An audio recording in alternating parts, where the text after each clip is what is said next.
홍시의 사열 라디오. 지금 시작합니다. 안녕하세요. 저는 결혼한 지 1년 만에 이혼하게 되었어요. 물론 이혼을 쉽게 생각한 건 아니었지만 길게 봤을 때 억지로 참고 사는 것도 능사는 아니라고 생각했어요. 당사자 둘만 뜻이 맞으면 된다고 생각했는데 막상 해보니 아니더라고요. 남편이랑 성격 차이면 차라리 싸우기라도 하는데 시어머니가 원인이 되면 이건 이혼 말고는 해결할 방법이 안 나오더라고요. 60년 가깝게 그렇게 살아오신 분한테 성격을 바꾸라고 할 수 있는 것도 아니니까요. 결혼 전에는 남편이 이렇게 유별난 효자인 줄도 몰랐어요. 도대체 그럴 거면 나랑 왜 결혼한 건지 그냥 집에서 평생 엄마나 모시고 살지. 처음엔 저도 간섭받기도 싫고 해서 남편이랑 둘이서 해결하려고 했어요. 남편도 많이는 아니지만 모은 돈이 좀 있었고 저도 꽤 많이 모은 돈이 있었거든요. 그래서 전세 대출만 받으면 어느 정도 해결되겠다 싶었죠. 근데 시댁에서 굳이 5천만 원을 주시겠다고 하더라고요. 물론 목돈 있으면 좋죠. 더 큰 집을 갈 수도 있거나 대출을 적게 받아서 이자를 적게 낼 수도 있으니까요. 근데 식전부터 시어머니께서 저에게 이런저런 조언인 척하는 잔소리들을 워낙 많이 하신 덕에 제가 저 돈을 받는 순간 시어머니에게 완전하게 간섭할 수 있는 명분을 드리는 거라는 생각이 들었어요. 도대체 어느 정도이길래 결혼 전부터 제가 이렇게 시어머니로부터 분리된 삶을 살려고 하는지 궁금하실 거예요. 제일 심했던 건 저희 데이트에 간섭하시는 거였어요. 코로나도 심한데 어딜 나가냐며 결혼도 전인데 시댁에 놀러와서 같이 TV 보고 놀자고 하시더라고요. 한두 번은 해드렸는데 제가 친구네 집 가는 것도 아니고 저도 남편이랑 편하게 있고 싶을 수 있잖아요.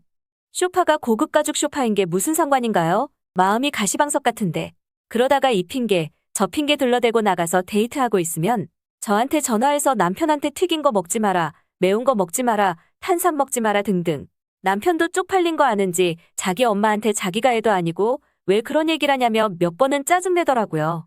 이런 게 다 신호였는데 눈치채지 못한 제가 바보죠. 아무튼 식전부터 별 시덥지 않은 것까지 다 간섭을 하려고 하시는데 결혼하면 얼마나 더 심해질까 싶더라고요. 심지어 저희가 돈까지 받아버리면 그건 그냥 게임 끝났다고 봐야죠. 저는 그냥 시댁 노비 되는 거죠. 시어머니는 제가 계속 거절하니까 남편에게 돈을 건넸더라고요. 그리고 얘기하시는데 저 때문이 아니라 자기 아들 고생할까봐 도와주는 거니까 부담 갖지 말라면서요. 어떻게 부담을 안 가져요? 5천만 원의 대출 껴서 아파트 하나 장만하라고 하시는데 국내 부동산에 전혀 관심이 없으신 듯 했습니다. 남편에게 돈 쓸 생각 없으니까 시어머니 돌려드리라고 했는데 이 모지리가 그걸로 이미 차를 계약했더라고요. 집도 없는데 차가 웬 말인가요? 너무 속상하고 답답해서 친정엄마에게 얘기했습니다. 이런 남자랑 결혼해도 되겠냐고요. 엄마도 살아보기 전까지는 모르는 거라면서 너무 걱정할 필요 없다고 하시더라고요. 그러면서 엄마가 저한테 얘기하시더라고요. 어차피 시댁에서도 도움받기로 했으면 엄마랑 아빠도 도와주시겠다면서요. 엄마가 재테크 목적으로 매입해서 전세 돌리고 있던 아파트가 있었는데 그걸 저한테 주시겠다고 하시는데 처음엔 거절했습니다. 제가 그만큼이나 지원을 받고 부모님한테 잘할 수 있을지도 확신이 없었고 부모님도 노후 준비하셔야 하는데 저한테 너무 많이 주시는 건 아니라고 생각했습니다. 어머니는 노후 준비는 다른 걸로도 충분히 해놔서 너한테 나중에 손 안 벌리니까 걱정하지 말라고 하시면서 나중에 자리 잡고 경제적으로 여유 생기면 용돈이나 좀 달라고 하시더라고요. 그리고 제가 시집가서 시어머니한테 시집살이 당하고 있으면 그게 더 불효라면서요. 그렇게 친정의 도움으로 작고 낡은 아파트이긴 하지만 저희 집을 장만하게 되었습니다. 남편에게는 친정에서도 조금 도움을 받아서 아파트 매입했다고만 얘기했습니다. 말해줘봐야 저처럼 부담스러워 할 수도 있겠다는 생각도 들더라고요. 시댁에 이런 걸 얘기해야 되는데 시어머니한테는 남편이 따로 얘기 안 한 듯 하더군요. 이제 우리도 남들처럼 신혼생활 즐기기만 하면 된다고 생각했을 때 시어머니가 본격적으로 움직이셨습니다. 저희는 먹지도 않는 김치를 가져다 주신다는 명목으로 오시는데 수차례 잘 안 먹는다고 필요하면 사다 먹겠다고 말씀을 드려도 굳이 오시더라고요. 평일에 오시겠다고 해서 평일에는 사람이 없으니까 안 주셔도 된다고 해도 비밀번호 알려주면 되는 거 아니냐며 굳이 냉장고에 넣고 가신다는 거예요. 근데 문제는 넣어두고 집에 안 가세요. 저희가 방 하나는 나중에 아이 생기면 쓰려고 책상 하나, 책장 하나만 넣어두고 비워뒀는데 그 방에서 자고 가시겠다고 하시는 거예요. 깔아드릴 이불이고 매트고 아무것도 없다고 하니까 요 앞에 이부자리 있다고 사러 가자고 하시더니 굳이 사서 자리 깔고 잘 준비하시더라고요. 저도 모르게 제 표정 관리가 잘 안 된 건지 시어머니가 불만 있냐고 하시더라고요. 아니 그런 건 아닌데 솔직하게 갑자기 찾아오시면 저희도 퇴근하고 와서 피곤하니까 챙겨드리기 어렵다고 말씀드렸어요.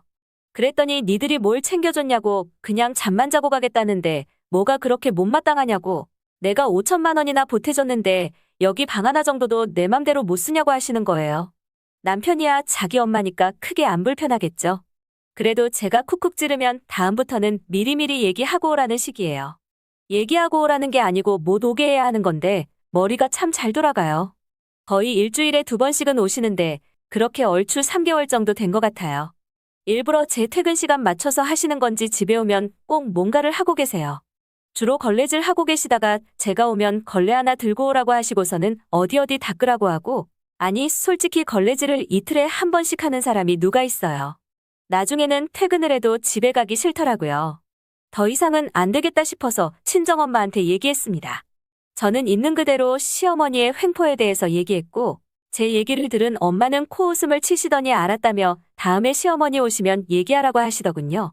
그리고 그 텀은 그렇게 길지 않았습니다. 그날도 시어머니가 김치 가져오신다고 연락이 왔습니다. 솔직히 김치도 시어머니가 가져오셔서 시어머니 혼자서 거의 다 드세요. 어차피 이제는 그런 허접한 핑계도 필요 없는데 굳이 왜 들고 오시는지 모르겠어요. 저는 엄마한테 오늘도 시어머니가 김치 들고 오신다고 얘기했습니다. 엄마는 알았다며 저희 집으로 퇴근 시간 맞춰서 오신다고 하더라고요. 엄마가 무슨 방법을 쓸지 궁금하긴 했지만 아무것도 안 했는데 퇴근 전부터 이유 없이 뭔가 든든하더라고요. 그렇게 퇴근하고 집에 도착하니 시어머니가 또 집 정리를 하고 계시더라고요. 근데 오늘은 제가 엄마랑 집에 같이 온 걸 보고 당황하셨는지 어색한 말투로 잘 갔다 왔냐고 하시더라고요. 저희 엄마가 시어머니에게 잘 지내셨냐고 안부를 묻고는 바로 얘기하셨어요. 이제 곧 사위도 오면 애들 쉬어야 하니까 나가자고요. 지하철까지 태워다 드린다면서요. 그 얘기를 듣고는 시어머니가 표정이 싹 바뀌면서 본인은 오늘 여기서 자고 갈 거라고 하시더라고요. 저희 엄마가 아드님은 괜찮을지 몰라도 우리 딸은 불편해하는 것 같은데 너무 이기적이신 거 아니냐고 바로 지르셨어요. 그러자 시어머니가 저희 엄마한테 말 가려서 하라며 애들 이 집 구하는데 자기가 5천만 원이나 보태줬다고 생색을 내시는 거예요. 그때 때마침 남편도 도착해서는 벙쪄서 이게 무슨 분위기인가 상황 파악하더라고요. 애들 집 구하는데 내가 5천이나 썼는데 자기가 매일 와서 자는 것도 아니고 어쩌다 한 번씩 와서 잘 수도 있는 거 아니냐고 당당하게 얘기하시더라고요. 따지고 보면 작은 방 하나 정도는 자기 지분이라면서요. 그래서 저희 엄마가 시어머니한테 조근조근 따졌습니다. 사돈이 이 아파트 실거래가의 10% 정도 보태셨는데 나머지 90%가 제 돈이라며 사돈이 굳이 지분 따지고 싶으면 신발장 정도 될 것 같으니까 거기서 주무실 거면 계시고 아니면 나가시라고 얘기했습니다. 남편이 저희 엄마한테 말씀이 너무 심하신 거 아니냐고 하길래 저도 얘기했습니다. 니네 엄마가 나한테 심하게 말할 때는 가만히 있어놓고 이게 뭐가 심하냐고요. 막말로 우리 엄마가 니네 엄마한테 틀린 말 한 것도 아닌데 불편하냐고요. 남편도 틀린 말은 아니어서 그런 건지 반박은 안 하고 시어머니 모시고 그냥 나가더라고요. 남편은 3일 동안 시댁에서 지낸 건지 집에도 안 오고 연락도 없더라고요. 그래서 저도 그냥 남편한테 얘기했습니다. 네가 평생 날 위해서 너네 엄마랑 척지고 살 것도 아니고 난 너네 엄마 평생 모시고 살아갈 자신이 없으니까 그냥 이혼하자고요. 그제서야 왜 그러냐며 자기가 잘못했다고 매달리는데 저는 사람은 고쳐 쓰는 거 아니라고 생각하기 때문에 그대로 남편을 밀어냈습니다. 시어머니도 그제서야 자기 아들 돌싱되게 생기니까 연락 엄청 오더라고요. 근데 정신 못 차리시는 게 다 절 위해서 그런 건데 그걸 그렇게 고깝게 받아들였냐고 하시더라고요. 뭐 한다고 혼인신고는 부지런히 해가지고 오점을 남겼는지 조금 아쉽더라고요.